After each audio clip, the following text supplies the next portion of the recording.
আমাদের এত সুন্দর সুন্দর প্রোডাক্টসের সেলিং কিভাবে বাড়াবো, এই প্রশ্নটা আমাকে অনেকেই করে যে আপু আমাদের তো অর্ডার আসে না, কিভাবে কি করলে অর্ডার আসবে, সেগুলোই আজকে তোমাদেরকে বলবো। জাস্ট 6টা টিপস আমি ফলো করেছি। এই 6টা টিপস ফলো করে তোমরাও তোমাদের ক্যান্ডেলসের প্রোডাক্ট সেলিং বাড়াতে পারো।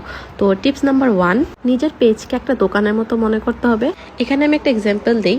ধরো তোমরা একটা নর্মাল দোকানে গিয়েছো, দোকানদারকে বারবার জিজ্ঞেস করছো আপনার কাছে এটা আছে কিনা বা ওইটা আছে কিনা, মানে এটা থেকে তোমাদের কাছে কোনটা বেশি ইজি লাগে। যে কোনো একটা সুপার শপে তুমি গেলা, যেমন ধরো স্বপ্ন, মিস্টার DIY, বেস্ট বাই, এই ধরনের সুপার শপগুলোতে খুব সুন্দর করে প্রত্যেকটা জিনিস সাজানো থাকে, তাই কিন্তু আমাদের দেখলেই কিনতে ইচ্ছে করে।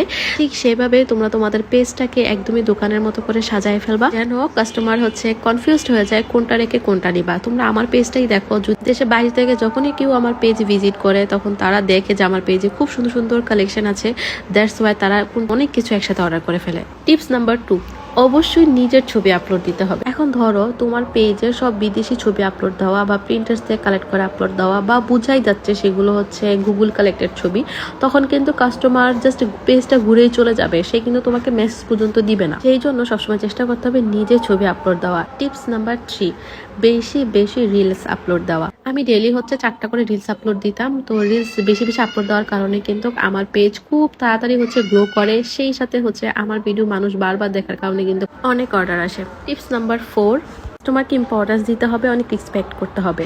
ধরো তোমার কোনো কাস্টমার একটা ডেজি ক্যান্ডেল অর্ডার দিয়েছে, হয়তো তোমার কাছে মনে হয়েছে মাত্র 40 টাকা একটা ক্যান্ডেল অর্ডার দিল, কিন্তু সেই কাস্টমারকে তুমি অনেক ইম্পর্টেন্স দেবা। তুমি যদি তোমার কাস্টমারকে ভালো কিছু দিতে পারো তাহলে সে অবশ্যই নেক্সট টাইম অর্ডার করবে। তো আমার যত অর্ডার আসছে বেশিরভাগই আমার রিপিট কাস্টমার। আপু আমার কাছ থেকে 100 টাকার ক্যান্ডেল নিয়েছে, সেই আপু এখন আমার কাছ থেকে 4-5 টাকার ক্যান্ডেল নিতেও দ্বিধা করছে না, কারণ উনি জানে যে আমাদের প্রোডাক্টস কেমন। সেজন্য কাস্টমার যেটাই অর্ডার করুক না কেন, প্যাকেজিং কোয়ালিটি, নিজের ফিডব্যাক খুব বেস্টে দেওয়ার চেষ্টা করবেন, যেন উনি নেক্সট টাইম আবার অর্ডার করেন। টিপস নাম্বার 5, যারা নতুন পেজ খুলেছো তারা অ্যাডভান্স নেওয়ার দরকার নেই। যাদের টুকটাক রিভিউ আছে তারা নিতে পারো, সেটা নিয়ে সমস্যা নাই। তবে যারা একদমই নতুন তাদেরকে আমি সাজেস্ট করবো যে শুরুর দিকে অ্যাডভান্স না নেওয়াই ভালো। আমি কিন্তু আমার বিজনেসের প্রায় 5-6 মাস পরে অ্যাডভান্স স্টার্ট করেছিলাম। এর আগে কিন্তু আমি অ্যাডভান্স করতাম না। অ্যাডভান্সের কারণে অনেক কাস্টমারই ট্রাস্ট করতে চায় না, আবার অর্ডারও করতে চায় না, তাই আমার মতে অ্যাডভান্স শুরুর দিকে না নেওয়াই ভালো।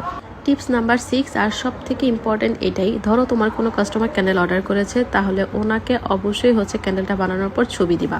তো যাই হোক, কাস্টমারকে অবশ্যই ছবি দিবা। ধরো তোমার কাস্টমারের কালার পছন্দ হচ্ছে না, উনি সেম ডিজাইন দিয়েছে, তুমি সেম বানিয়েছো, তারপর অনেক সময় হয় কাস্টমাররা বলে যে আপু একটু ওইভাবে সাজাই দেন, বা এখানে একটু ফুল বসাই দেন, এখানে একটু নাম লেখা দেন।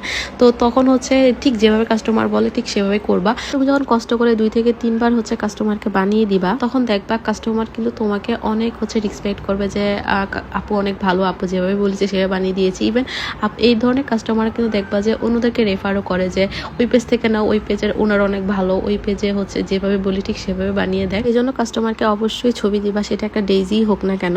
কেমন লেগেছে আমার এই টিপসগুলো কমেন্টে কিন্তু অবশ্যই জানাবার। এই টিপসগুলো জাস্ট আমি ফলো করি তাই তোমাদেরকে জানিয়েছি। এছাড়াও এর বাহিরেও অনেক বিজনেস পলিসিস আছে যেগুলো ফলো করতে হয়। তো আজকের ভিডিও এখানেই শেষ করছি।